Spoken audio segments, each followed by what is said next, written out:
ರಷ್ಯಾದ ಮಾಸ್ಕೋದಲ್ಲಿರೋ ಭಾರತೀಯ ರಾಯಭಾರ ಕಚೇರಿಯಲ್ಲಿದ್ದುಕೊಂಡೇ ಸೇನೆಯ ಗೌಪ್ಯ ಮಾಹಿತಿಯನ್ನು ಪಾಕಿಸ್ತಾನದ ISI ಜೊತೆಗೆ ಹಂಚಿಕೊಳ್ತಾ ಇದ್ದಂಥ ವ್ಯಕ್ತಿಯನ್ನು ಇತ್ತೀಚೆಗೆ ಅರೆಸ್ಟ್ ಮಾಡಲಾಗಿತ್ತು.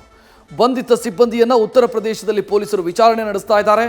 ಗೌಪ್ಯ ಮಾಹಿತಿ ಸೋರಿಕೆ ಮಾಡಿರೋದನ್ನು ಆತ ಒಪ್ಕೊಂಡಿದ್ದಾನೆ. ಯಾಕೆ ಆ ರೀತಿ ಮಾಡ್ದ ಅನ್ನೋದಕ್ಕೆ ಆತಂಕಕಾರಿ ಕಾರಣವನ್ನು ಕೊಟ್ಟಿದ್ದಾನೆ.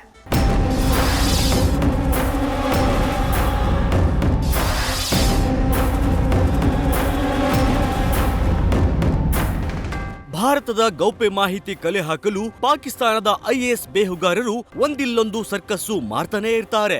ಅದರಲ್ಲೂ ರಕ್ಷಣೆಗೆ ಸಂಬಂಧಿತ ಆಯಕಟ್ಟಿನ ವಿಭಾಗಗಳನ್ನ ಟಾರ್ಗೆಟ್ ಮಾಡಿ ಮಾಹಿತಿ ತೆಗೆಯೋದಕ್ಕೆ ಪ್ರಯತ್ನ ಪಡ್ತಾನೆ ಇರ್ತಾರೆ. ಅದೇ ರೀತಿ ಮಾಸ್ಕೋದಲ್ಲಿ ನಿಯೋಜಿಸಲಾಗಿದ್ದ ಭಾರತೀಯ ರಾಯಭಾರ ಕಚೇರಿಯ ಸಿಬ್ಬಂದಿ ISI ಬಲೆಗೆ ಸಿಕ್ಕಾಕೊಂಡಿದ್ದ.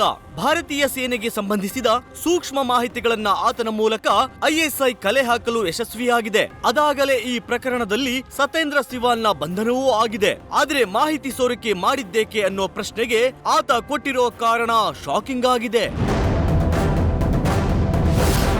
ಹನಿ ಟ್ರ್ಯಾಪ್ ಬಲೆಗೆ ಸಿಲುಕಿ ದೇಶದ್ರೋಹಿ ಕೃತ್ಯ.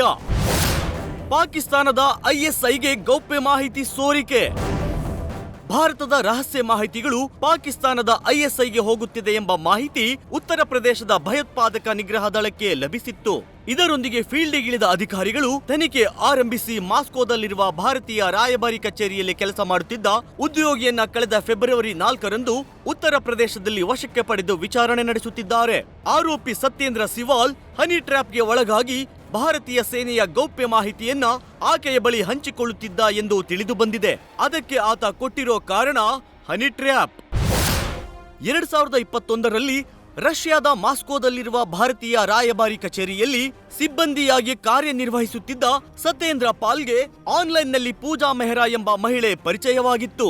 ಭಾರತದ ಸೇನೆಯ ರಹಸ್ಯ ಮಾಹಿತಿಗಾಗಿ ಹನಿ ಟ್ರ್ಯಾಪ್ ಬಲೆ ಬೀಸಿ ದುಡ್ಡಿನ ಆಮಿಷವೊಡ್ಡಿದ್ದಳು. ಪಾಕಿಸ್ತಾನದ ISI ನಿರ್ವಹಣೆಯಲ್ಲಿ ಪೂಜಾ ಮೆಹ್ರಾ ಖಾತೆ ಇದ್ದು ದುಡ್ಡು ಮತ್ತು ಹೆಣ್ಣಿನ ಆಸೆಗಾಗಿ ಬೇಹುಗಾರರಿಗೆ ಸಹಾಯ ಮಾಡಿರುವ ಸತೇಂದ್ರ ಸಿವಾಲ್ ಭಾರತೀಯ ವಾಯುಪಡೆ, ನೌಕಾಪಡೆಯ ಶಸ್ತ್ರಾಸ್ತ್ರಗಳಿಗೆ ಸಂಬಂಧಿಸಿದ ರಹಸ್ಯ ಮಾಹಿತಿಯನ್ನ ಹಂಚಿಕೊಂಡಿದ್ದಾರೆ. ಈ ವಿಚಾರ ತಿಳಿದ ಭಯೋತ್ಪಾದಕ ನಿಗ್ರಹ ದಳ ಫೆಬ್ರವರಿ 4ರಂದು ಸತ್ಯೇಂದ್ರ ಸಿವಾಲ್ನನ್ನ ಉತ್ತರ ಪ್ರದೇಶದಲ್ಲಿ ಬಂಧಿಸಿ ತೀವ್ರ ವಿಚಾರಣೆಗೆ ಒಳಪಡಿಸಿದ್ದು, ಮೊಬೈಲ್ ವಶಕ್ಕೆ ಪಡೆದು ಕೇಂದ್ರ ಫೋರೆನ್ಸಿಕ್ ತಂಡ ತನಿಖೆ ನಡೆಸುತ್ತಿದ್ದು, ಫೆಬ್ರವರಿ 16ರವರೆಗೂ ಆರೋಪಿಯನ್ನ SIT ವಶಕ್ಕೆ ಪಡೆದು ವಿಚಾರಣೆ ನಡೆಸುತ್ತಿದೆ.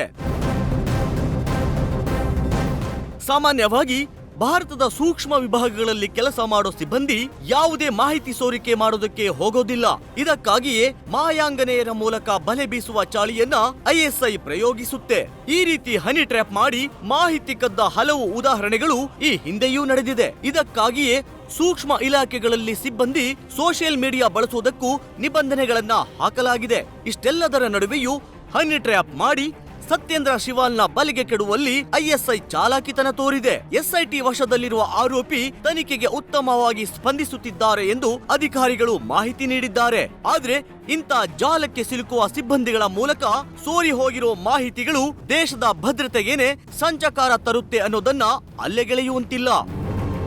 News First bureau. ನ್ಯೂಸ್ ಫಸ್ಟ್ ನಿರ್ಭೀತಿಯಿಂದ ನಿಮ್ಮ ಪರವಾಗಿ.